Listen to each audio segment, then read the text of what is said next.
اعوذ باللہ من الشیطان الرجیم بسم اللہ الرحمن الرحیم السلام علیکم ورحمۃ اللہ وبرکاتہ جی میں آپ سب کو خوش آمدید کہتا ہوں رمضان المبارک کا فضیلت اہتمام اور تقاضوں کے سلسلے کی اس سیشن میں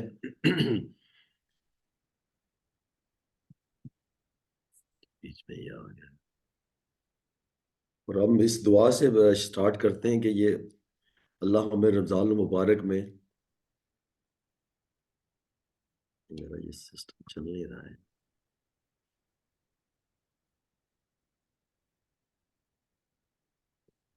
اللہ کا فرمان ہے کہ روزہ میرے لیے اور اس کا اجر میں خود دیتا ہوں اور اس دعا سے ہم اس کی سٹارٹ کرتے ہیں کہ اللہ ہمیں رمضان المبارک خیر وفیت تک پہنچا آمین سم آمین بسم اللہ الحمد للہ والصلاة والسلام علی رسول اللہ رب اشرح لی صدری ویسر لی امری واحلل عقدۃ من لسانی یفقہوا قولی اے میرے رب میرا سینہ کھول دے اور میرا کام میرے لیے آسان کر دے اور میری زبان کی گرہ کھول دے تاکہ میری بات سمجھ سکے رمضان المبارک اللہ کی رحمت کا سمندر کی مانند ہے جس کی کوئی انتہا نہیں، کوئی اس کا لمٹ نہیں، کوئی اس کا کنارہ نہیں، اتنا وہ وسیع ہے۔ حضرت صلی اللہ علیہ وسلم فرماتے ہیں الصوم جنت حصن حسین من النار، روزہ گناہوں اور برائیوں کے سامنے ڈھال ہے، جہنم کی آگ سے بچاؤ کے لیے ایک مضبوط قلعہ ہے۔ یعنی کہ روزہ انسان کے اندر ایک ایسی نیکی کا شعور اور احساس پیدا کرتا ہے جو گناہ اور معصیت اور ہر ترغیب اور خواہش نفس کو ہر حملے کے سامنے ڈھال ہے کہ ڈھال بن کے وہ رکاوٹ بن جاتا ہے۔ اس کے نتیجے میں آدمی صالح سیرت اور کردار اور اللہ تعالیٰ کی حفاظت کے ایک ایسے قلعے میں محفوظ ہو جاتا ہے جہاں جہنم کی آگ نہیں پہنچ سکتی۔ تو آج کے ہمارے اس نشست یا اس سیشن کا جو مقصد بھی ہے وہ یہی ہے کہ کیونکہ رمضان جو ہے سال میں ایک ہی دفعہ آتا ہے، ویسے تو ماشاءاللہ آپ لوگ سب ہی صحبت اسلام کے بڑے پابند ہیں اور آپ کی شوق سے صلوات اور روزے رکھتے ہیں، لیکن کیونکہ روزے سال میں ایک ہی بار آتے ہیں اس لیے شعبان کے مہینے میں اس کے لیے تھوڑی تیاری کرنے کی ضرورت ہوتی ہے، اور جو نیکی اور شعور کا جو ایک احساس ہے اس کو انرجائز کریں، اس کو انویگریٹ کر لیں رمضان میں، تاکہ when you enter رمضان تو آپ پھر اس پورے اس جو ہے جیسے اللہ کے نبی جو تھے وہ اپنی کمر کس لیتے تھے رمضان شعبان میں، وہ میکسیمم روزے بھی رکھتے تھے اور تاکہ وہ روزوں کا بھی ایک قسم کا ریہرسل ہو جائے۔ اور پھر جب آپ اس شعور اور اس احساس کے ساتھ رمضان کے مہینے میں انٹر ہوں اور پھر ان کی عبادات کا اور اس کی اللہ کی رحمت و برکات کا آپ اتنا ایک فائدہ اٹھا سکیں کہ وہ جو آپ عبادات ہیں وہ آپ کے لیے ڈھال بن جائے، رکاوٹ بن جائے جہنم کی آگ سے۔ تو اللہ ہمیں اس شعور اور اس احساس کی توفیق عطا فرمائے اور اسی کی طرح سے ہمیں رمضان میں ہم انٹر ہوں۔ اور چاند کے مطابق ابھی differ from Saudi Arabia to Pakistan, normally we're expecting Ramzan to start in about 12th March, but could be a day earlier or later depending on the sighting of moon, or Eid is on 10th April۔ اس کی فضیلت اور اہمیت کو جب ہم اس کے احکامات کی طرف ہم جاتے ہیں تو ہمیں احکامات قرآن پاک سے ملتے ہیں، اللہ کی حدیث، اللہ کے نبی کی حدیث سے ملتے ہیں، اور پھر جب اس اپنی آیات کو یہ قرآن آیات جو ہے سورہ بقرہ میں پورا ایک چیپٹر ہے رمضان کے اوپر، وہ پورا بلکہ ایک رکوع ہے جو 183 188 تقریباً 6 آیات ہیں اس کے اوپر، وہ بھی ہم آیات بھی دیکھیں گے اور اس کی ہم تفاسیر کی مدد سے اور حدیث کی مدد سے، اور ایک اور بھی سورت جو سورہ قدر ہے جس میں اللہ نے شب قدر کا ذکر کیا ہے اس کو بھی دیکھیں گے اور اس کی ہم تفسیر سمجھیں گے، اور اس سے ہم احکامات اور اس کی جو ہدایات ہیں اور جو تربیت ہے وہ حاصل کرنے کی کوشش کریں گے۔ اس سیشن میں سٹارٹ کرتے ہیں۔ اعوذ باللہ من الشیطان الرجیم، یا ایھا الذین آمنوا کتب علیکم الصیام کما کتب علی الذین من قبلکم لعلکم تتقون۔ یا ایھا الذین آمنو، اے ایمان والو، کتب علیکم الصیام، سفر فرض کر دیے گئے تم پر روزے، کما کتب علی الذین من قبلکم، جیسے کہ فرض کیے گئے تھے ان لوگوں پر تم سے پہلے، لعلکم تتقون، تاکہ تم تقوی اختیار کرو۔ یا الذین آمنو، اے لوگوں جو ایمان والے ہو، یعنی کہ اس ڈائریکٹلی ہمیں ایڈریس کیا جا رہا ہے، مسلمانوں کو ایڈریس کیا جا رہا ہے کہ اے ایمان والو تم پر روزے فرض کر دیے گئے ہیں۔ تو یہ جو اللہ کے احکامات ہیں نا یہ بتدریج آتے رہے ہیں، اللہ نے نا ہمارے لیے آسانی کے لیے یہ چیز جو ہے نا گریجولی اس کو ایزی ٹو ڈیفیکلٹ بنایا ہمارے لیے. اور تب یہ ایک مطلب ایک بڑا اللہ کا کانسیپٹ اور ہمارا ایک خاص رحم ہے اپنی امت کی طرف، امت محمدی کی طرف، کہ سختی جو تھی اچانک نہیں آئی بلکہ تدریج آئی. شروع میں روزے 3 دن کے لیے فرض کیے گئے، اور فرض نہیں تھے، وہ صرف 3 دن کے روزے تھے، لیکن they were not فرض.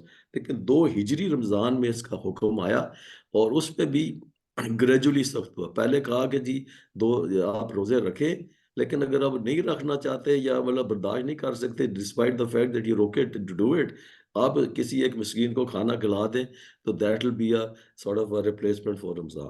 لیکن سبسیکوئنٹلی پھر آگے آیت آئی ہے، اس میں یہ کنسیشن اللہ نے وڈرا کر لیا. تو یہ جیسے ہم چلیں گے ویل ایبل ٹو سی دس. کوتب علیکم الصیام، سیام کہتے ہیں روزے، سوم. سوم کا یہ پلورل ہے سیام. اس کو عربی میں سوم کہا جاتا ہے. اس کا مطلب ہے کہ کسی کام سے رک جانا. رک جانا کس چیز سے شرعی اسلام ہے؟ صبح صادق سے لے کے غروب آفتاب کا کھانے پینے سے رک جانا، ازدواجی تعلقات سے رک جانا، اور پھر اس کو فجور سے بچنے کا نام ہے روزہ یا رک جانا. رمضان کو جیسے کہ بتایا گیا کہ یہ مدینہ جب ہجرت کر کے اللہ کے نبی آئے ہیں اپنے ساتھیوں کے ساتھ، تو دس از سیکنڈ ہجری، دوسری ہجری پہ جب فرض کیے گئے. کما کوتب علی الذین من قبلکم، جس طرح تم سے پہلے انبیاء کے پیروں پر فرض کیے گئے. اور جب ہم قرآن ہی سے جو ارشاد ہوئی، جو تاریخ ہمیں ملتی ہے، اس سے معلوم ہوتا ہے کہ کوئی مذہب ایسا نہ تھا جس میں روزے فرض نہ کیے گئے ہوں. اگر ہم دیکھتے ہیں تو موسیٰ علیہ السلام جب تھے، وہ جب کوہ طور پہ گئے تو وہاں پر انہوں نے 40 روزے رکھے. اور جو یہودی جو ہیں وہ یہ 40 روزوں کی پیروی کرتے ہیں، گویا کہ وہ اس کو فرض نہیں سمجھتے ایکسیپٹ فار دا 40واں روزہ. جو 40واں دن کو وہ روزے کو فرض سمجھتے ہیں اور اس کو رکھتے ہیں، اور مہینے کی 10ویں تاریخ کو پڑتا ہے، جو 7ویں مہینے کی 10ویں تاریخ کو پڑتا ہے، اس کو وہ عاشورہ کہتے ہیں. اسی طرح حضرت عیسیٰ علیہ السلام نے جنگل میں انہوں نے 40 دن کے روزے رکھے. حضرت یحییٰ کی جو تھے، حضرت عیسیٰ کے جو پیروا تھے، وہ بھی انہوں نے بھی روزے رکھے، ان کی امت نے بھی رکھے. مکہ کے جو قریش تھے، جاہلیت کے دنوں میں عاشورہ کے 10ویں محرم کو وہ روزہ رکھتے تھے کہ اس دن وہ خانہ کعبہ کا غلاف بھی تبدیل کرتے تھے. لعلکم، اسی آیت میں آگے لعلکم تتقون، تاکہ تم تقوی اختیار کرو. اس سے توقع ہے کہ تم میں تقوی کی صفت پیدا ہو. اور یہ ہی مقصد ہے. دس از ویری امپورٹنٹ کہ یہ روزے فرض کیے گئے، کس لیے کیے گئے؟ لعلکم تتقون، تاکہ تم پر تقوی کی صفت پیدا ہو. ابھی تقوی جو ہے نا، یہ اس کو important for us to understand. عربی زبان میں اس کا لغوی معنی ہے پرہیز کرنا یا لحاظ کرنا. یعنی شرعی اصطلاح سے یہ کہ دل کی اس کیفیت کا نام ہے، وہ جو ضمیر کو، اس احساس و شعور کا نام جو اللہ تعالیٰ کو ہمیشہ حاضر ناظر جاننے اور یقین پیدا کرے. لو اللہ کو حاضر ناظر جاننا جو ہے نا، یہ اتنا امپورٹنٹ ہے کہ اگر ہمیں صرف اتنا ہی، اگر ہمیں صرف اتنی یہ اویئرنیس اور پکا یقین ہو جائے کہ ہم ہر وقت اللہ جو ہے نا ہمیں دیکھ رہا ہے، ہر وقت ہم اس کی نظر میں ہیں، اور اگر ہم کوئی چیز اس سے چھپ کے نہیں کر سکتے. کوئی گناہ اب ایسے نہیں ہے کہ سیکرٹلی کر لیں گے، اللہ کو پتہ نہیں چلے گا. تو Allah is looking at us and he has such a comprehensive microscopic C C T V arrangement کہ everything is being recorded. ایک ایک چیز جو ہم کر رہے ہیں وہ اللہ کے نظر میں ہے. اسی طرح دل خیر و رغبت اور شر و نفرت سے پیدا کرتی ہے. دل میں خیر کی طرف رغبت اور شر سے نفرت پیدا کرتی ہے، یہ تقوی ہے. مزید اس نے بتایا، اور اس کی حضرت عمر کی ریفرنس سے ہمیں بڑا اچھا تقوی کا کی ایکسپلینیشن ملتی ہے. انہوں نے اپنے ایک ساتھی صحابی سے پوچھا کہ تم تقوی کیسے کہتے ہو؟ تو انہوں نے پوچھا کہ امیر المومنین، آپ کو کبھی اس راستے سے گزر کا اتفاق ہوا ہے جس کی دونوں طرف خاردار جھاڑیاں ہوں اور راستہ تنگ ہو؟ تو حضرت عمر نے کہا کہ بارہا. انہوں نے پوچھا کہ اس موقع پر آپ کیا کرتے ہو؟ تو انہوں نے کہا میں جو ہے نا دامن سمیٹ لیتا ہوں اور بچتا ہوا چلتا ہوں کہ کانٹے دامن میں الجھ کر مجھے تار تار نہ کر دیں. تو حضرت نبی نے کہا کہ بس اسی کا نام تقوی ہے. تقوی یعنی کہ زندگی کا وہ راستہ جس میں انسان سفر کر رہا ہے، دونوں طرف افراد تفرید، خواہشات، میلانات نفس، وساوس، ترغیبات، گمراہیوں اور نافرمانیوں کی خاردار جھاڑیوں سے گھرا ہوا ہے. اس راستے پر کانٹوں میں دامن بچاتے ہوئے چلتا ہے، اطاعت و حق کی راہ سے ہٹ کر بندشیوں بر کرداری کی جھاڑیوں میں نہ الجھنا. اگر اب ہم اپنے آپ کو دیکھیں، ہمارے موجودہ ماحول کو دیکھیں، تو ہر جگہ پہ افراد و تفریحی خواہشات اور اسی طرح کی جھاڑیاں ہیں شیطان جو ہے ہمارا سون اینیمی ہے، اللہ نے اس کو مہلت دی ہوئی ہے، وہ ہر وقت ہمیں ڈسٹریکٹ کر رہا ہے، سراط مستقیم سے ہم کو ہٹانے کی کوشش کرتا ہے۔ تو وہی اسی سے بچنا، انہیں جھاڑیوں کی طرح ہے وہ، وہ سلجھنے سے بچنا، یہی تقوی ہے۔ یہی تقوی پیدا کرنے کے لیے اللہ نے روزے فرض کیے ہیں، اسی لیے کہا لعلکم تتقون، تاکہ تم تقوی اختیار کرو۔ مزید اس کا معنی کا مزید اگر ہم اس میں جائیں تو اس کا مطلب ہے ڈرنا، بچنا، رک جانا۔ اور دینی اصطلاح میں اس کا مطلب کس چیز سے ڈرنا؟ اللہ تعالیٰ کی نافرمانی سے، وہ بچنا ہے ہم نے اللہ کا، اس سے اللہ تعالیٰ کے احکام کی مخالفت سے۔ اور پھر most of all, in fact it covers everything, کہ اللہ کی مرضی کے خلاف ان سے رک جانا۔ اگر ہر چیز میں ہم اللہ کی رضا اور اللہ کی مرضی کا ہی خیال رکھیں تو پھر then it takes care of everything else. ابھی اگر ہم دیکھتے ہیں ایک متقی شخص جو ہے، جس کی زندگی کا مقصد صرف اللہ تعالیٰ ہے، اس کے سینٹرل اس کا کانسیپٹ میں اللہ تعالیٰ ہے، اللہ کی عبادت، اللہ کی بندگی، اللہ کی جو ہے محبت، اسی کی اطاعت، اسی کا حکم، تو پھر everything gets in place. ہر کام کو اللہ کی خوش ردی کی خاطر، اس کی مرضی کے مطابق کی خاطر، اس کے حکم کی تعمیر میں ہو، اور یہ ڈر ہو کہ کہیں ہمارا اللہ ہم سے خفا نہ ہو جائے۔ اسی طرح رسول کریم صلی اللہ علیہ وسلم نے ایک دفعہ صحابہ کو بولا کہ آپ میرے قریب آ جاؤ، ممبر کے قریب آ جاؤ۔ As he was getting on to the ممبر، انہوں نے اس کو کہا کہ میرے قریب آ جاؤ، اور جب انہوں نے پہلی سیڑھی پہ قدم رکھا تو انہوں نے کہا آمین، پھر دوسری سیڑھی پہ قدم رکھا، پھر فرمایا آمین، اور تیسری سیڑھی پہ دین اگین سیڈ آمین۔ تو لوگوں نے، صحابہ نے پوچھا اور خطبہ جب سے فارغ ہوئے کہ اے اللہ کے رسول، آج ہم نے آپ کو ایسی بات سنی جو پہلے کبھی نہیں سنی۔ تو آپ صلی اللہ علیہ وسلم نے فرمایا کہ حضرت جبرائیل میرے پاس آئے، میرے سامنے آئے، اور انہوں نے جب پہلی سیڑھی میں نے قدم رکھا تو انہوں نے کہا ہلاک ہو وہ بندہ جس نے رمضان مبارک کا مہینہ پایا پھر اس کی بخشش نہ ہوئی، یعنی اس نے مہینے کا حق ادا نہ کیا۔ تو میں نے کہا آمین۔ ابھی اس پہ ہمیں غور کریں کہ اللہ کے نبی کہہ رہے ہیں، جبرائیل کہہ رہے ہیں کہ ہلاک ہو بندہ جس کو مہینہ رمضان کا ملے اور بخشش نہ کروا سکے، اور اللہ کے نبی کہہ رہے ہیں آمین۔ تو یہ ایک بہت مطلب ہے سیریس وارننگ ہے ہمارے لیے کہ ہمارے مہینہ آئے اور ہم اپنے گناہ نہ بخشوا سکیں۔ پھر جب میں نے دوسری سیڑھی پہ قدم رکھا تو انہوں نے کہا ہلاک ہو وہ شخص جس کے سامنے آپ صلی اللہ علیہ وسلم کا ذکر ہو اور آپ پر درود نہ بھیجے۔ تو میں نے کہا آمین۔ تو صلی اللہ علیہ وسلم کا جب بھی نام لیا جائے درود بھیجیں، آپ بھی درود پڑھیں، میں بھی درود پڑھتا ہوں مل کر، اللہم صلی اللہ محمد نبی الامی علیہ وسلم تسلیما۔ پھر جب وہ تیسری سیڑھی پر قدم رکھا تو انہوں نے کہا ہلاک ہو وہ شخص جس کے والدین یا ان میں سے دونوں میں سے ایک بڑھاپے کو پہنچ جائے اور وہ والدین کی خدمت نہ کرنے کی وجہ سے وہ جنت میں نہ داخل ہو سکے۔ تو انہوں نے کہا آمین۔ ابھی اسی طرح آگے ہمیں روایت ملتی ہے حضرت سعد بن بنی اللہ سے، رسول پاک صلی اللہ علیہ وسلم نے فرمایا کہ جنتیوں کے لیے دروازہ، ایک خاص دروازہ ہے جس کو باب الریان کہتے ہیں۔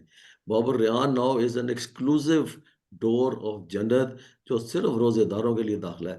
آپ دیکھتے ہیں نا، آپ بڑی بڑی بلڈنگوں میں جاتے ہیں، وہاں پر انہوں نے ایک لگائی ہوتی ہے دس از ایگزیکٹو لفٹ، صرف چیئرمین اس میں سے جا سکتا ہے، وہ ہر جگہ انہوں نے کوئی وی آئی پی دروازہ رکھا ہوتا ہے۔ تو اللہ نے جو وی آئی پی دروازہ رکھا ہوا ہے روزے داروں کے لیے، وہ ایکسکلوسیو ہے، اس پہ صرف روزے دار کو انٹر ہو سکیں گے۔ وہ دروازے، وہ وہاں پکارا جائے گا کہ وہ کہ کدھر ہیں وہ بندے جو اللہ کے لیے روزہ رکھا کرتے تھے، بھوک پیاس کی تکلیف اٹھایا کرتے تھے، اس پکار میں چل پڑیں گے۔ تو اس کے سوا اس دروازے میں کوئی اور داخل نہیں ہو سکے گا۔ دروازے میں سے وہ جنت پہنچ جائیں گے تو یہ دروازہ بند ہو جائے گا، پھر اس میں داخلہ نہیں ہو سکے گا۔ اسی طرح آگے اللہ کے نبی نے بتایا، ابو ہریرہ سے ہمیں روایت ملتی ہے کہ جب رمضان آتا ہے تو جنت کا دروازہ کھول دیا جاتا ہے، دوزخ کا دروازہ بند کر دیا جاتا ہے، اور شیطان جکڑ دیے جاتے ہیں۔ تو یہ اللہ کا رحم ہے ہمارے اوپر، اس کو ابواب جنت کہتے ہیں کہ اللہ جو ہے نا وہ جنت کے دروازے اور اپنی رحمتیں کھول دیتا ہے، وہ دوزخ بند کر دیتا ہے، شیطان کو جکڑ دیتا ہے۔ تو ساتھ ہے اللہ کے بندوں کو they have full space to do their اعمال صالح، کیونکہ اللہ نے شیطان کو جکڑ دیا ہے۔ پھر the شیطان is not there to distract us provided ہمارے اندر کی کوئی اور ہم شیطانی چیز نہ ہو۔ اسی طرح حضرت ابو ہریرہ سے ہمیں روایت ملتی ہے، رسول پاک صلی اللہ علیہ وسلم نے کہا کہ یہ ایسا عمل ہے، روزہ ایک ایسا عمل ہے، it's important for us to understand یہ نارمل اعمال صالحہ کرتے ہیں، بتایا جاتا ہے کہ اس عمل کے 10 ثواب ہیں، اس عمل کی 10 نیکیاں ہیں، اس عمل کے 10 اینڈ اٹ پروگریسively گوز آن ٹو 700 گنا تک بھی۔ لیکن یہ ایک ایسا اللہ کو یہ آپ کا عمل روزے کا اتنا محبوب ہے، اللہ کو اتنا پیارا ہے کہ وہ اللہ کہتا ہے یہ میرے لیے ہے اور میں اس کا اجر دوں گا، یہ ملٹیپل ٹائمز اس کا ثواب ہے۔ تو اس کو ہمیں اس احساس کے ساتھ پرفارم کرنا ہے کہ اللہ کو جو چیز پیاری ہو ہم اسی عبادت سے اچھی طرح کر کے اللہ کو خوش کریں۔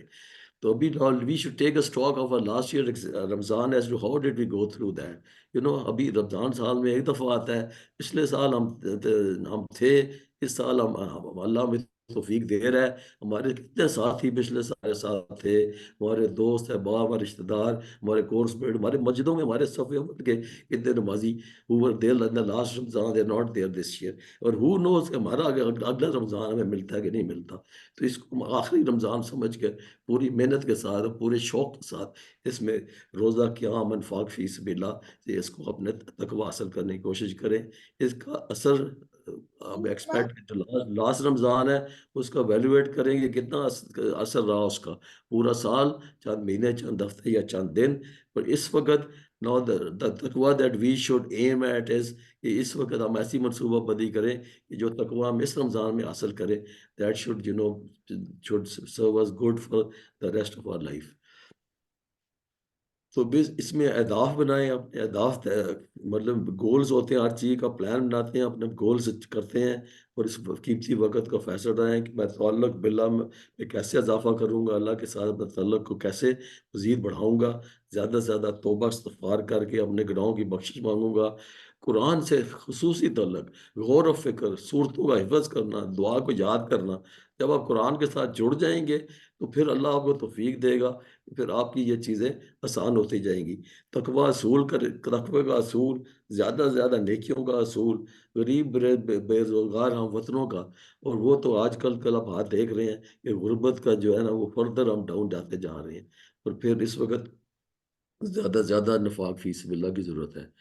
اور ہمیں منصوبہ بندی کے لیے رسول پاک صلی اللہ علیہ وسلم کا ایک بہترین ہمارے پاس نسخہ ہے، وہ خطبہ ہے، انہوں نے وہ خطبہ دیا اپنے صحابہ کو شعبان کے مہینے میں، اور شعبان میں like I said this is a month of preparing just a few days away from رمضان۔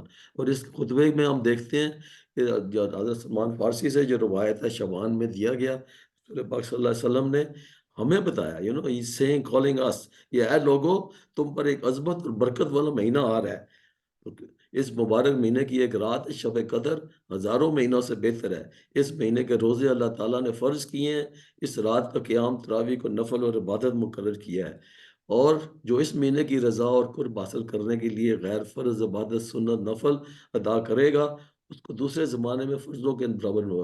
ابھی اس مہینے کی جو سب سے بڑی برکت ہے، اب نفل سنت پڑھیں گے فرضوں کا ثواب ملے گا، فرض پڑھیں گے تو 70 فرضوں کا ثواب ملے گا۔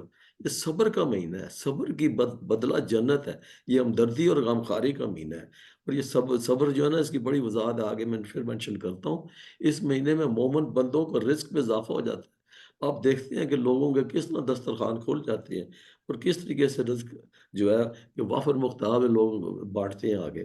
جو روزہ، اور پھر بتایا گیا کہ جو روزہ دار کو رفتار کرائے گا اس کے گناہ معاف ہو جائیں گے، اور آپ جس کا روزہ کھلوائیں گے جو اس نے جو روزہ رکھا نا اس کا ثواب آپ کو مل جائے گا۔ آپ نے 10 بندوں کے روزے کھلوائے ہیں تو 10 بندوں کا ثواب آپ کو مل جائے گا، اور یہ نہیں کہ ان کا ثواب کم ہو جائے گا، ان کا ثواب ادھر ہی رہے گا، لیکن یو ول گیٹ ایڈیشنل ثواب آف دیئر روزہ آلسو۔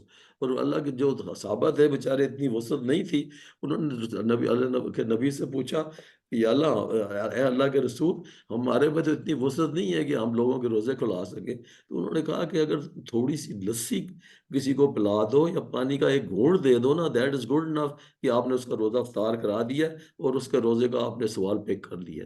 تو اسی طرح اگر آپ پورا کھانا کھلا دیں گے تو اللہ تعالیٰ میرے حوض کوثر سے ایسا سیراب کرے گا جس کے بعد اس کو کبھی پیاس نہ لگے گی تان کہ وہ جنت میں پہنچ جائے.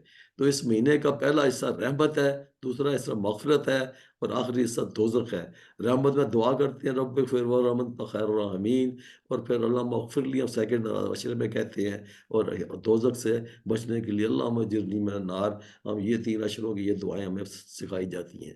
جو شخص اس مہینے میں اپنے خادم کے کام میں کمی کرے گا، ہمارے نوکر چاکر ڈرائیوروں میں نا سارا سال ہم ان کو رگڑا لگاتے ہیں، سو اس مہینے میں کم از کم we let them have a little break, تاکہ وہ آپ کو اس کا ثواب ہو اور وہ دوزخ سے نجات آپ کے لیے ثابت ہو. اس خطبے میں اللہ کے رسول نے فرمایا کہ یہ صبر کا مہینہ ہے، اور صبر کا مطلب جنت ہے. اور what do you understand by صبر؟ آپ کو یاد ہوگا سورہ عصر میں ہم نے صبر کے اوپر بڑی میں نے تفصیل سے بات کی تھی کہ یہ خدا اور بندگی کے اپنے خواہشات پر کنٹرول کرنے کا. صبر is a state of discipline, it is a self control, steadfastness, صراط مستقیم پر آپ رہنے کا جو ہے نا، آپ کا کی جو ایک ہمت اور ریزیلینس ہے، اس کا نام صبر ہے. یعنی خدا کی مرضی کے تابع رہنا، ٹوٹل اوبیڈینس، ناموافق حالات میں دین پر قائم رہنا، اس کو قائم کرنے کو جانی مالی سے نقصان کی قربانیاں دینا، سیکریفائس، اور مصائب اور مشکلات کو برداشت کرنا، ٹالرنس. اور ظاہر ہے روزہ اسی صبر و تحمل کی تربیت دیتا ہے. اور یہ it is great training opportunity for us. Ramadan جو ہے سحری کے وقت کا نیند کا غلبہ ہوتا ہے، لیکن ایک مسلمان میٹھی السلام نیند علیکم اٹھ کر سحری کرتا ہے، تو یہ اس کا جی صبر ہے. اس جی کے سب وقت وہ اللہ بخیر سے پیاس بھوک پیاس برداشت کرتا ہے، لیکن وہ صبر کرتا ہے اور کھانے پینے سے ہاتھ نہیں بڑھاتا. تو خواہش نفس پر مغلوب کرنا، آپ کے جو پرسنل ڈیزائرز ہیں نا، تو don't let them let those overtake you، ہاں بالکل اور وہ نو اب نہیں پرابلم ہونے دیتا. اسی طرح فکر و خیال جو ہے نا آپ کے، جیسے اللہ کے نبی نے کہا کہ صحابہ نے پوچھا کوئی دعا ہمیں سکھائیں، تو انہوں نے کہا کہ اپنی بصارت، اپنی سماعت، اپنی زبان، اپنے دل، اپنی شہوت جو ہے نا، اس سے پناہ مانگو. تو یہ روزہ جو ہے نا ہمیں اسی تربیت دیتا ہے کہ آپ ان سب چیزوں سے، آنکھ کان زبان ہاتھ پاؤں اور عام چیزوں سے بڑھنے سے آپ کو روکتا ہے. اسی طرح جو شخص پورے ایک ماہ میں صبر و تحمل کی مشق کر لے، if you trained yourself well in Ramzan with all the sabr and tamal, then the rest of the 11 months are good for you. اسی کا یہی ٹریننگ آپ کو سرو کرتی ہے for the rest of the year. خدا کی رضا، اس کے دین سربلندی غلبے کے لیے بڑی سے بڑی قربانی دینے کا حوصلہ اور عزم جو ہے آپ کے اندر پیدا کر دیتا ہے. پھر روزہ، دس امپورٹنٹ انڈرسٹینڈ کہ یہ روزہ جو ہے نا، یہ ہماری ٹوٹل شخصیت کا ہے، ہماری ٹوٹل پرسنالٹی کا ہے، ٹوٹل ہمارے جتنے بھی مینٹل، فزیکل اور جتنے بھی ہماری فیکلٹیز ہیں نا، they all have to be subjected to fasting. تو انسانی زندگی کی بنیادی مقصد اپنے رب کو راضی کرنا، اللہ کی عبادت اطاعت ہے. یعنی کہ روزہ رکھتے وقت ہم اپنے رب سے عہد کرتے ہیں کہ سارا دن ہم اپنی آنکھ، اپنے کان، اپنا منہ، اپنی زبان، اپنا دل، اپنا دماغ، اپنے ہاتھ، اپنے پیر، اپنا جسم، اپنی جان، غرض اپنے سارے وجود کو ٹیڑھی راہ سے روکیں گے اور غلط کام سے باز رکھیں گے، اور صرف اللہ کی رضا کے کاموں کے لیے اپنے آپ کو وقف کریں. زبان کھولے تو حق کے لیے، کان سنے تو صرف سچی بات، اور آنکھ اگر دیکھے تو صرف امر حق، اور دل اگر سوچے تو سچائیوں کو، اور ہاتھ اور پیر حرکت کریں تو صرف سچائی کی راہ میں. اسی طرح اگر if you're not doing that، تو اللہ کے نبی نے ہمیں بتایا ہے، حضرت ابو ہریرہ سے روایت ہے کہ جو آدمی روزہ رکھتے ہے، باطل کلام اور باطل کام نہیں چھوڑتے، تو اللہ کو اس کے بھوک پیاس رہنے کی کوئی ضرورت نہیں ہے. یہ معصیات اور منکرات سے زبان اور ذہن اور دوسرے اعضاء کو حفاظت کریں. اگر آپ نہیں کریں گے، اگر کوئی شخص روزہ رکھے اور گناہ والے اعمال کرتا رہے، تو اللہ تعالیٰ کو اس کے روزے کی کوئی ضرورت نہیں ہے. تو یہ چیز جو ہے نا، وی ہیو ٹو بی، یہ ہماری تربیت کا بہت زیادہ اس پر عمل ہونا چاہیے. پھر یہ ہماری روحانی، ہماری جو اندر کی جو ہے نا، ہماری اسپرچل سیلف ہے، اس کی ایک بہت زیادہ تربیت ہے روزے میں. مسلسل عبادت ہے. روزہ دار سحری سے غروب تک سارا وقت خدا کی عبادت میں بسر کرتا ہے. From sehri till iftar, you are in a perpetual state of worship. Even though if you not praying, آپ نماز پڑھتے ہیں، اس میں وقفہ آ جاتا ہے، آپ کبھی خدا سے غافل ہو جاتے ہیں، لیٹ سے آپ ذکر نہیں کر رہے، لیکن اگر آپ روزے میں ہیں تو پھر even if you not physically praying, تو آپ your in state of worship, آپ عبادت میں تصور کیے جائیں گے. اور روزہ دار سحر سے لے کے افطار تک ہر لمحہ ہر گھڑی خدا کی یاد میں مگن رہتا ہے، کیونکہ اس کے دل میں یہ احساس جاگ اٹھتا ہے کہ وہ خدا کی خوشنودی خاطر بھوک پیاس کو برداشت کرنے کی پابندی قبول کر چکا ہے۔ تو وہ اس کوشش میں رہتا ہے کہ اس کا کوئی بھی لمحہ یاد خدا سے غفلت بسر نہ ہو۔ انسانی نفس جو ہے نا جلد باز ہے، وی آر آلویز ان ہری۔ تو یہ جو ہے نا یہ روزہ، یہ ہمیں اس جلد بازی کے تقاضے کو قابو کرنے کی صبر کی بھی تربیت دیتا ہے۔ Excuse me, strong.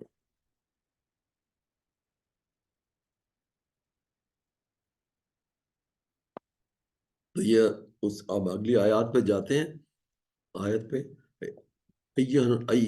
ایہم معدودات، یہ روزے کا جو پہلا حکم آیا تھا، فمن کان منکم مریضا علی سفر، ایون معدودات، یہ چند مقرر دنوں کے روزے ہیں۔ فمن کان منکم مریضا علی سفر، اگر تم میں سے کوئی بیمار ہو یا سفر پر ہو، فعدۃ من ایام اخر، تو وہ دوسرے دنوں میں اتنی ہی تعداد پوری کر لے۔ وللذین یطیقونہ فدیۃ طعام مسکین، اور جو لوگ روزہ رکھنے کی قدرت رکھتے ہیں پھر نہ رکھے تو وہ فدیہ دے، اور روزے کا فدیہ ایک مسکین کو کھانا کھلانا ہے۔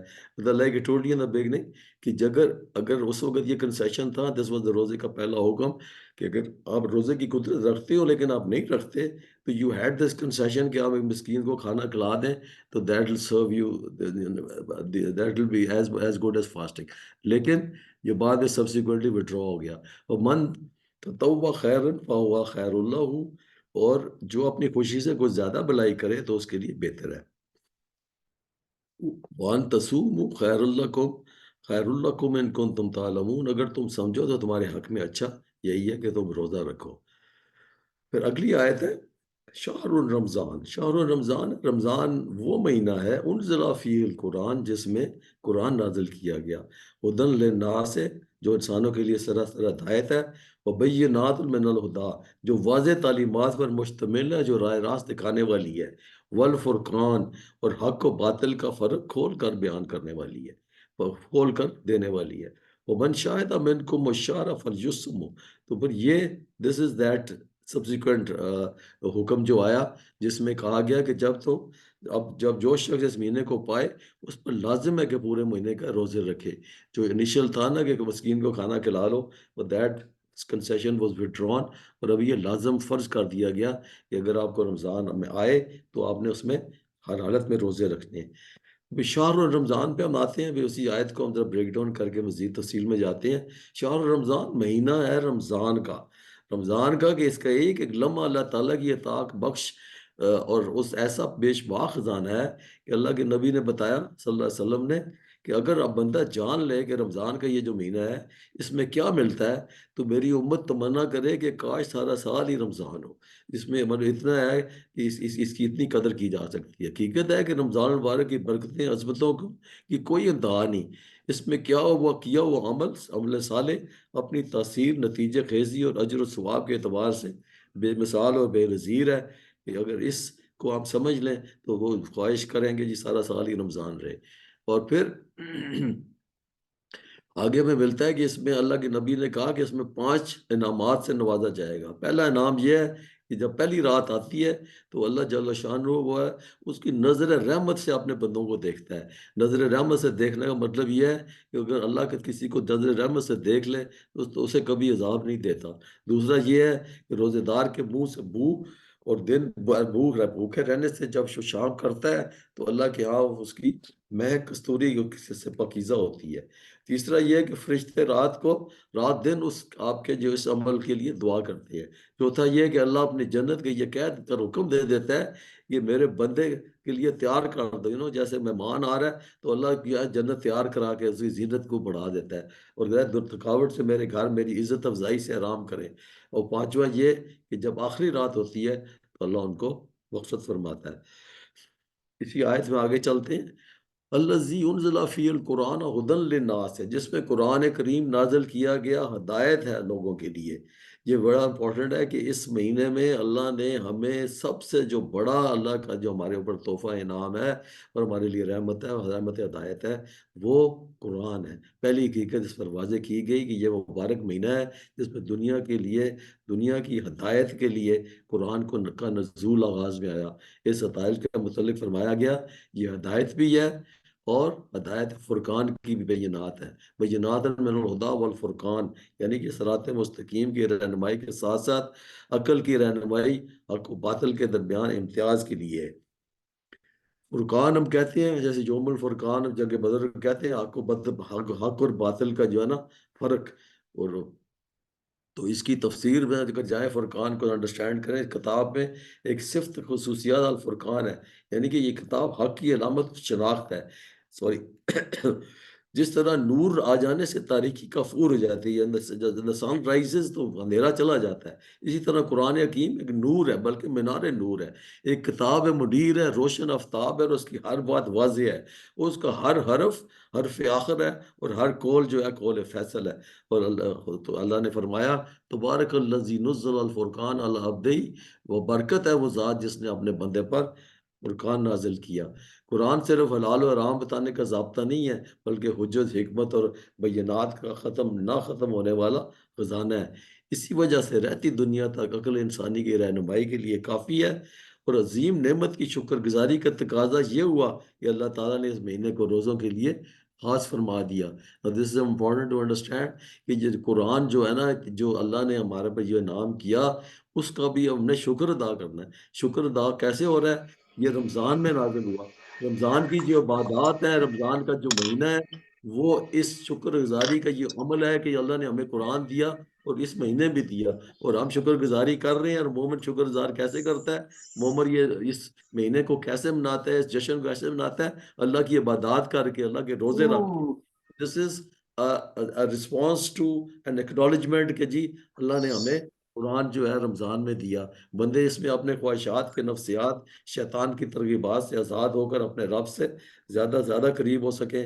خدا کی تمام نعمت، سب سے بڑی نعمت کیا ہے؟ اللہ نے ہمیں ہاتھ پیر سر جتنے دیے ہیں، and if you have to count, سب سے بڑی نعمت اللہ نے ہمیں عقل دی ہے۔ عقل سب سے بڑی ہے، اور عقل جو ہے، عقل سے بڑی نعمت کیا ہے؟ قرآن ہے۔ کیونکہ عقل جو ہے from where do you get this aql? عقل کے لیے بھی حقیقی رہنمائی ہمیں قرآن سے حاصل ہوتی ہے۔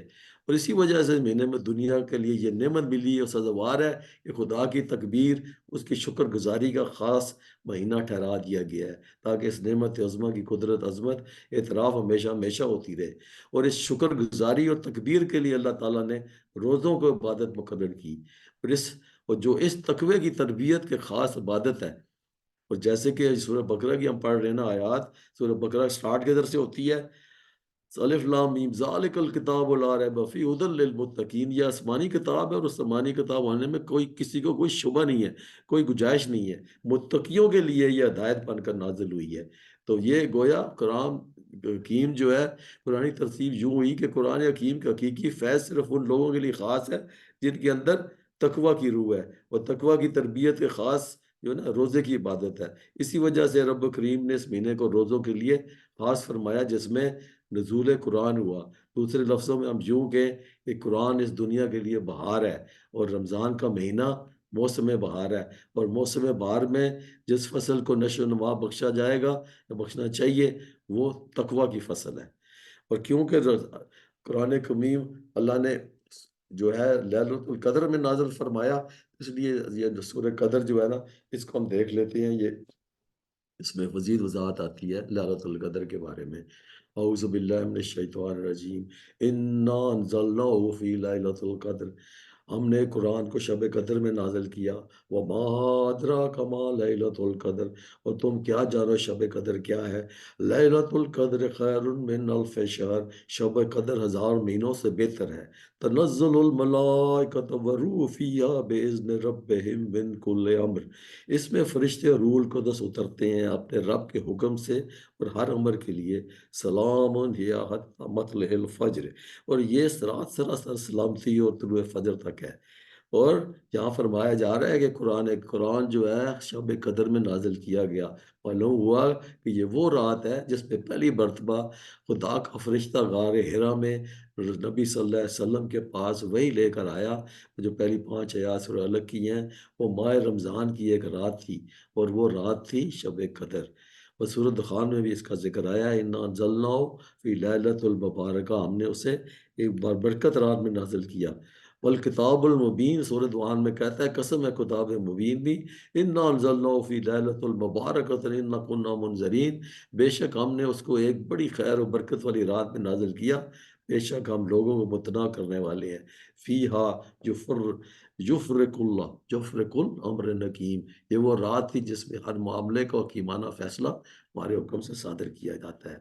اور للیلۃ المبارکہ کی اس کی وضاحت ہے کہ جس شب میں قرآن اتارا گیا اس شب کی مزید خصوصیات یہ ہیں کہ کائنات کے جتنے اہم امور بالخصوص جن کا تعلق انسانی بھلائی سے ہے، اس کے حکیمانہ فیصلے اللہ تعالیٰ کے حکم سے اس رات میں کیے جاتے ہیں، جو جس کو ہم سورہ قدر میں جس کو بتایا گیا تنزل الملائکۃ والروح فیہا بإذن ربہم من کل امر، اس رات میں وہ فیصلے متعلقہ فرشتوں کی سپرد کیے جاتے ہیں تاکہ وہ اللہ تعالیٰ کی ہدایت کے مطابق وہ ان فیصلوں پر عمل کروائیں اور ان کو نافذ کریں۔ اور اللہ کے نبی نے اس کے بارے میں ہم کو بتایا کہ یہ بڑی فضیلت والی رات ہے، جو شخص شب قدر میں ایمان کے ساتھ اللہ کی اجر کی خاطر عبادت کے لیے کھڑا رہے، اس کے تمام پچھلے گناہ معاف ہو جائیں گے۔ اور پھر اسی کے آگے تفصیل ہے کہ یہاں پر روح القدس حضرت جبرائیل علیہ السلام کہتے ہیں، جو کہ ہی از ان چارج آف آل فرشتے، تو وہ حضرت انس سے یہ روایت ہے کہ حضرت اللہ کے نبی نے فرمایا کہ ليلۃ القدر کو جبرائیل فرشتوں کے جمع غفیر کے ساتھ زمین پر اترتے ہیں، اور ملائکہ اور ان کے گروہ اس بندے کے لیے دعائیں مغفرت کرتے ہیں اور التجائے رحمت کرتے ہیں جو کھڑے ہوئے بیٹھے ہوئے اللہ بزرگ و برتر کے ذکر میں مشغول ہوتا ہے۔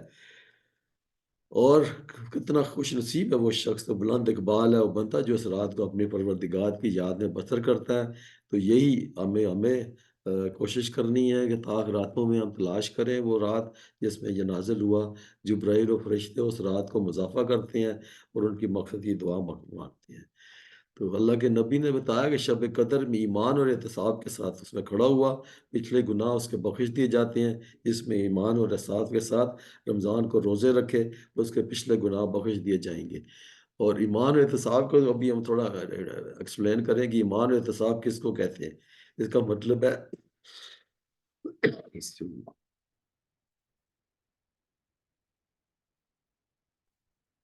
خدا کے وجود پر یقین ہو، اس کے وعدوں پر یقین ہو، اور یہ یقین ہو کہ عمل کا اجر لازماً آخرت میں ملے گا۔ خدا ہی اپنے علم و حکمت علم اور کرم کی بنیاد پر وہ اجر دے گا۔ جو بھی ہم عمل کر رہے ہیں، عمل صالحہ کر رہے ہیں، اس کا اجر انشاءاللہ اللہ ضرور ہمیں دے گا، اور اپنے عدل اپنے کرم کے ساتھ دے گا۔ اور اس کو جب احتساب کا معنی یہ ہے کہ خدا کی رضا اور آخرت کی اجر ہی کے روزہ رکھا جائے، نیز ان تمام چیزوں سے روزے کی حفاظت کی جائے جو اللہ کو ناپسند ہو، ان سے منع ہو جائیں۔ احتساب خوب سے خوب تر کی تلاش ہے، نصب العین کے اصول کے بھرپور کوشش کرتے ہوئے جو کمی کوتاہی ہو جائے اس کا بربدل ادراک کریں، احتساب کریں، اس کی مغفرت مانگیں، اللہ سے معافی مانگیں، غلطی ہو جائے تو اس کو درست کریں۔ حضرت عائشہ رضی اللہ عنہا فرماتی ہیں کہ شب قدر کو رمضان کے آخری 10 راتوں میں تلاش کرو۔ اللہ کے نبی نے ان کو بتایا کہ یہ آخری 10 راتوں کی جو طاق راتیں ہیں اس میں تلاش کرو۔ تو رمضان کا جو آخری 10 راتیں یہ اعتکاف کیا جاتا ہے، حضرت اللہ کے نبی کرتے تھے اعتکاف، اور آخری رمضان میں تو انہوں نے بلکہ پورا رمضان ہی اعتکاف کیا تھا۔ اس کی مزید عائشہ سے ملتی ہے روایت، میں نے رسول اللہ صلی اللہ علیہ وسلم سے پوچھا کہ آپ مجھے بتائیں کہ اگر مجھے شب قدر معلوم ہو جائے کہ کس رات کو ہے تو میں کیا دعا مانگوں؟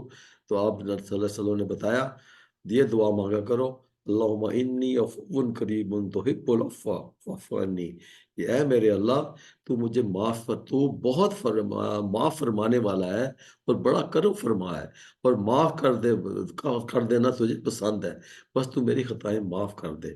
یعنی کہ اللہ کے بہت سے بندوں کا یہ عمل ہے کہ وہ ہر رات یہ دعا خصوصیت سے کرتے ہیں، اور رمضان المبارک کی جو راتوں ہیں ان میں یہ خاص کر آخری عشرے کی یہ طاق راتوں میں یہ دعا کرنے کا ہمیں اہتمام کرنا چاہیے زیادہ سے زیادہ۔ ابھی جیسے ہم نے کہا کہ رمضان اور قرآن کا یہ بہت گہری، از ویری کلوزلی کنیکٹڈ، مطلب رمضان اور قرآن کا بہت گہرا آپس کا تعلق ہے۔ اور رمضان میں جو رمضان جو ہے نا، یہ ہے مطلب قرآن کا مہینہ ہے رمضان۔ قرآن میں اس سے تعلق بڑھائیں، قرآن کو ایسے پڑھیں جیسے اس کو پڑھنے کا حق ہے۔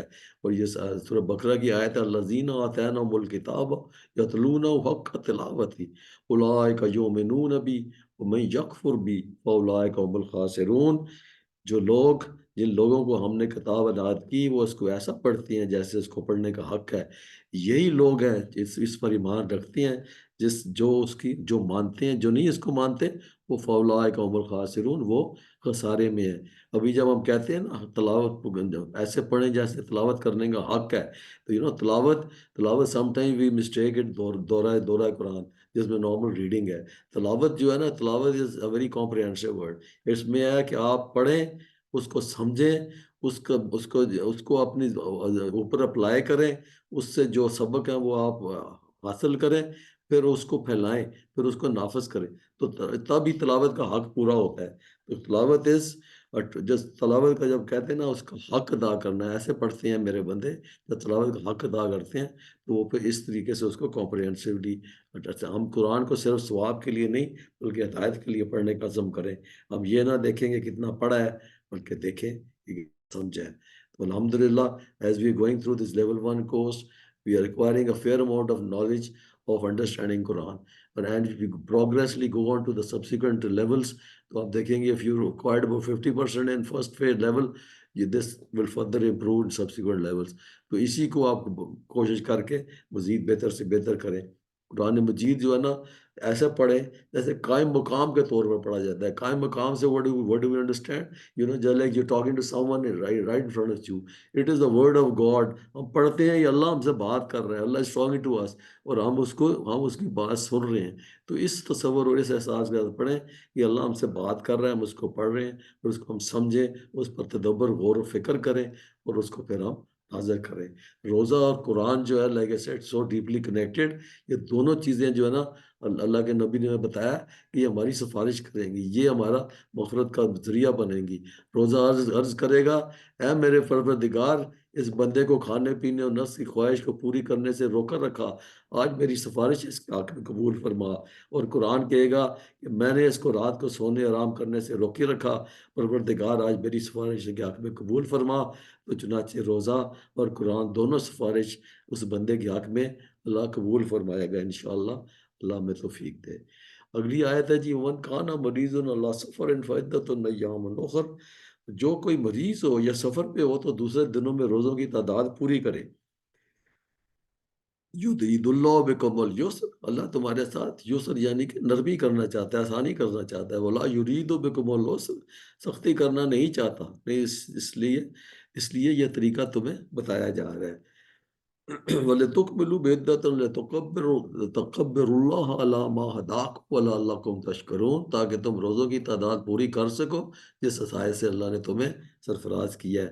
تو اس میں جو پہلی آیت ہے اور آگے ہے لَعَلَّكُمْ تَشْكُرُونَ، اور اس پر اللہ کی بڑائی کا اظہار کرو اور اعتراف کرو، شکر گزار بنو۔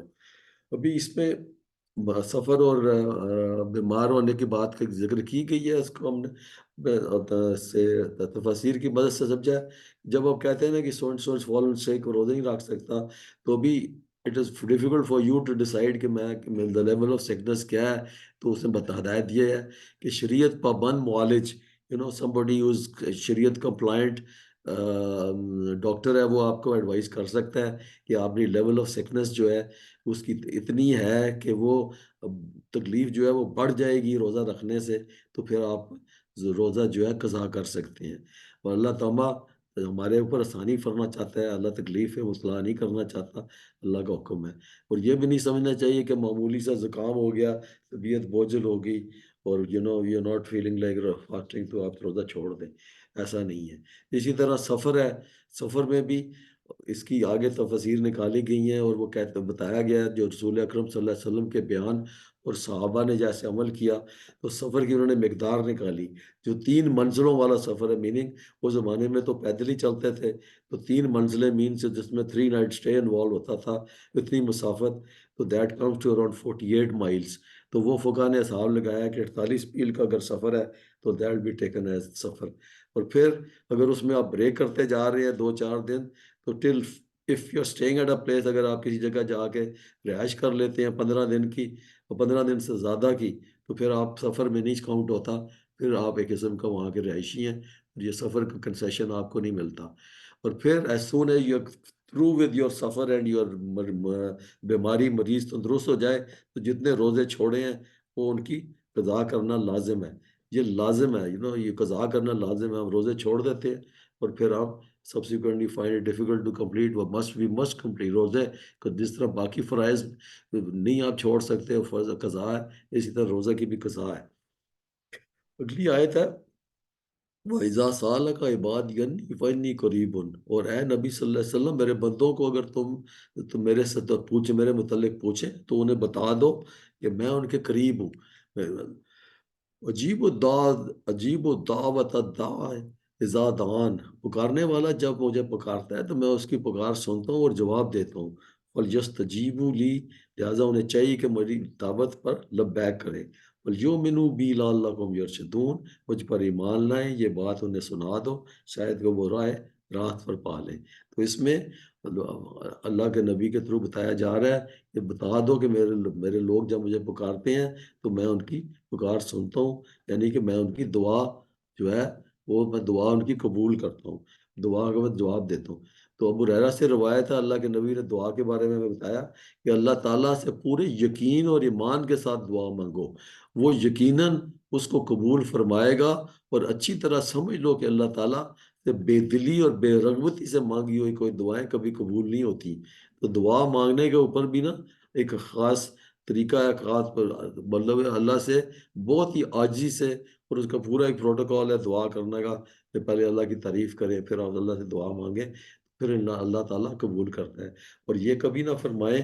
اللہ کے نبی نے کہا کہ دعا مانگتے وقت مانگتے رہنا چاہیے، اور یہ نہیں کہنا چاہیے کہ میری تو دعا قبول نہیں ہوتی، اس لیے کہ دعا کو قبول کرنے والا جانتا ہے کہ یہ دعا اس کی آنکھ میں اچھی ہے یا نہیں اچھی.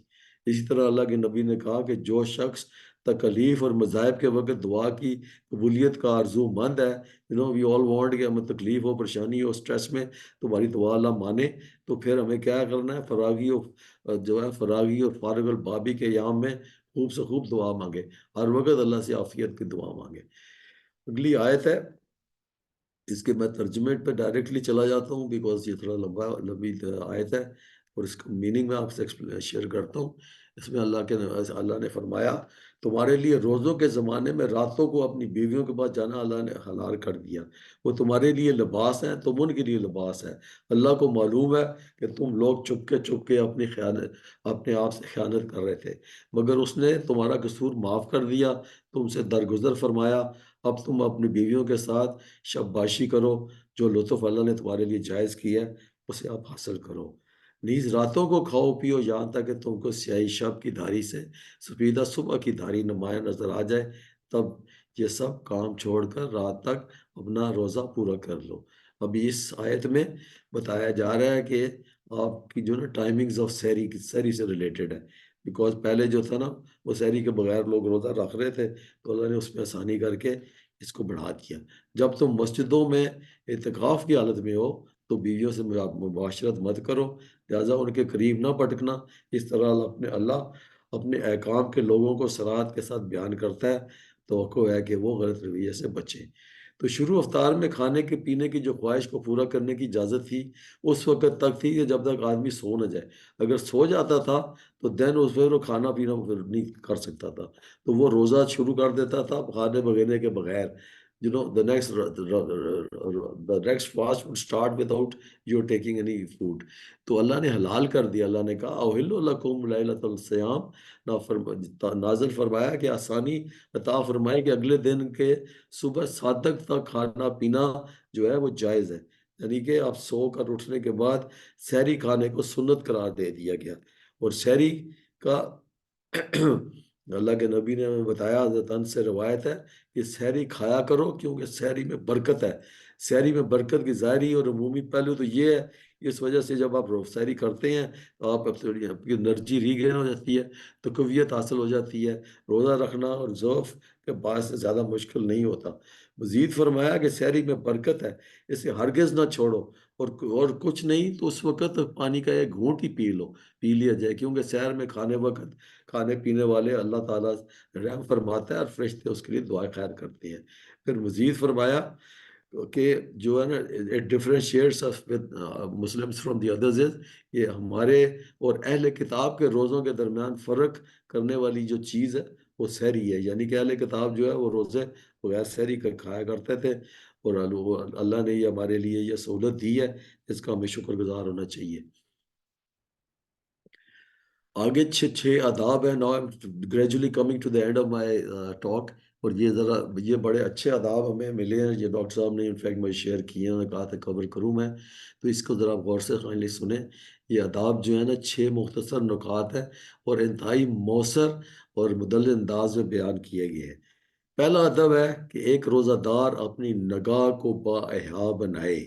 اور دس از ویری امپورٹنٹ کہ اگر آپ نے با حیا نہیں بنایا نا تو یو رسک یور روزہ آپ کا سیریسلی ایٹ رسک. چنانچہ نگاہ صرف اس طرف جائے جو خیر و حال ہو. اس میں حضرت جابر سے روایت ہے، مروی ہے، کہ ایک حدیث میں اللہ کے نبی نے بتایا کہ شہوت کی نواز سے روزہ ٹوٹ جاتا ہے. روزہ صرف کھانے پینے سے نہیں ٹوٹتا. یہ آپ کی if you not careful with your, اگر شہوت کی نگاہ سے آپ کس کو دیکھتے ہیں تو آپ کا روزہ ٹوٹ جائے گا. دوسرا ادب یہ ہے کہ زبان کی جھوٹ اور غیبت سے محفوظ رکھا جائے. اس کے خلاف روزہ جو ہے نا اس کو ڈھال بنایا جائے. روزہ جو ہے نا آپ کا ڈھال ہے، جیسے شروع میں نے آپ کو بتایا انٹروڈکشن میں کہ ہم آپ اتنی محنت کریں کہ یہ روزہ جو ہے نا ڈھال بن جائے ہمارے لیے، ہمیں محفوظ کر لے جہنم کی آگ سے. اور تیسرا ادب یہ بتایا کہ کانوں کو صرف حق اور سچائی کی بات سننے کی تربیت دی جائے. جھوٹ اور غیبت کے سامنے سننا مکمل پرہیز کیا جائے. جیسے ہم نے کہا تھا نا کہ اللہ کے نبی نے بتایا کہ جو ہے نا شر، ہمارے بصارت کا اور ہماری سماعت کا شر وہ بڑا، اور زبان کا شر. تو یہ کانوں کے صرف حق اور سچائی کی بات سننے کی تربیت دیں، جھوٹ اور غیبت کو سننے سے مکمل پرہیز کیا جائے. چوتھا ادب یہ ہے کہ ہمارے اعضاء جتنے بھی اعضاء، ہاتھ پاؤں کو گناہ کی جانب سے بڑھنے سے روکا جائے.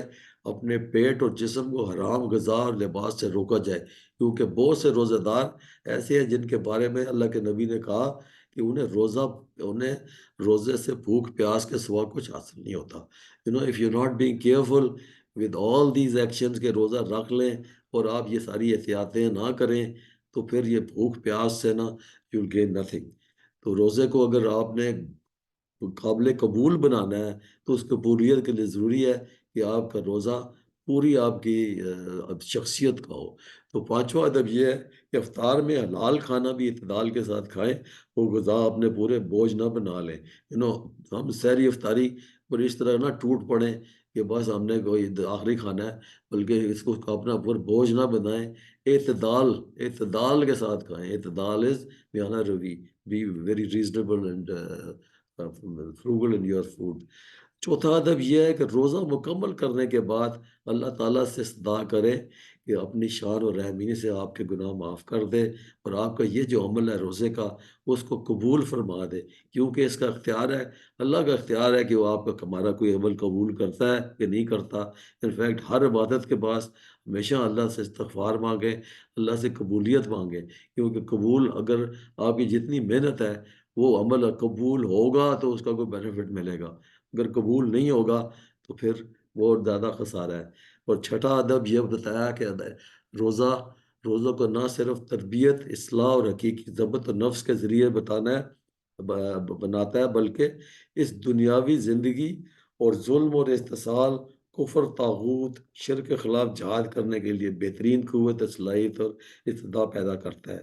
اور اگر ابھی آپ دیکھ لیں ہمارے اپنے گھریلو کے حالات دیکھ لیں، ان کنٹری، یہ لوگ گلوبلی دیکھ لیں کہ یہ جو شرک اور طاغوتی قوتیں جو ہیں اس قدر ہمارے اوپر مسلط ہوئی ہیں، اور اس قدر ہمارے اوپر استحصال ہو رہا ہے ہماری جو قوم ہے، اپنی امت ہے، کہ آپ اس کے خلاف جو ہے نا جہاد کرنے کی یہ روزہ ہمیں جو ہے نا صلاحیت دیتا ہے، اور اس صلاحیت کو ہم نے پیدا کرنا ہے۔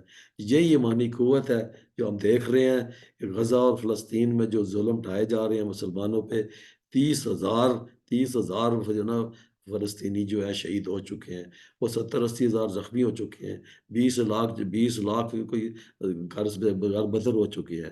تو یہ مسلمان اپنے 10 گنا زیادہ بڑی آبادی سے اور دنیا کی چوتھی بڑی عسکری طاقت کے سامنے سینہ صبر ہو کر کھڑے ہیں۔ انہوں نے نہ عربوں سے پر بھروسہ کیا ہے، نہ انہوں نے ترکوں پر کیا ہے، اور نہ انہوں نے پاکستانیوں پہ کیا ہے۔ انہوں نے صرف ایاک نعبد و ایاک نستعین پر ایمان رکھتے ہوئے، یہی تقوی اور ایمان کا تقاضا کا پیمانہ ہے، اور یہی کامیابی کی ضمانت ہے، اور یہی اقامت دین کے لیے ہمیں اپنے آپ کو منتظم کرنا ہے۔ اور روزے جو ہے نا رمضان، یہی قوت ایمانی ہمیں دے سکتے ہیں۔ یہ رمضان کا روزہ ہم حاصل کریں، اور اسی طریقے سے دل و دماغ سے جاگزین کر لیا جائے، پھر میدان بدر ہو یا حنین ہو، جو ایک مرتبہ یہ کہتی ہیں کہ اللہ ہمارے رب، اور پھر وہ اس استقامت اختیار کر لیتے ہیں، تو پھر اللہ تعالیٰ آسمان سے فرشتے بھیج کر ان کی مدد فرماتے ہیں۔ صلی اللہ تعالیٰ خیر۔ آخری بات ہے جی، جسٹ ٹو کنکلوڈ، یہ روزہ ہی تربیت ہے جو انسان کی خواہشات اور پاگو پانے پر مدد دیتا ہے، اور برداشت، صبر، تحمل دیتا ہے، اور جفا کشی اور مستقل مزاجی سے پیدا کرتا ہے، توکل اللہ پر ثابت قدمی کے صفات پیدا کرتا ہے، موقع مرادوں کی خوبیاں پیدا کرتا ہے، اور اسی دعا کے ساتھ کہ اللہ ہمیں اس رمضان میں، ہمیں اس کی رمضان کی برکات سے پوری طرح ہمیں فائدہ اٹھانے کی کوشش کرے۔ اللہ ہمیں توفیق دے کہ ہم اس میں عبادات پورے خوش خضوع سے کریں، اور یہ ہمارے لیے اور ہمارے گھر کے لیے، ہمارے بچوں کے لیے، ہمارے بچوں کے بچوں کے لیے، ہماری قوم کے لیے، ہمارے تمام مسلمانوں کے لیے یہ باعث برکت ہو۔ آمین ثم آمین۔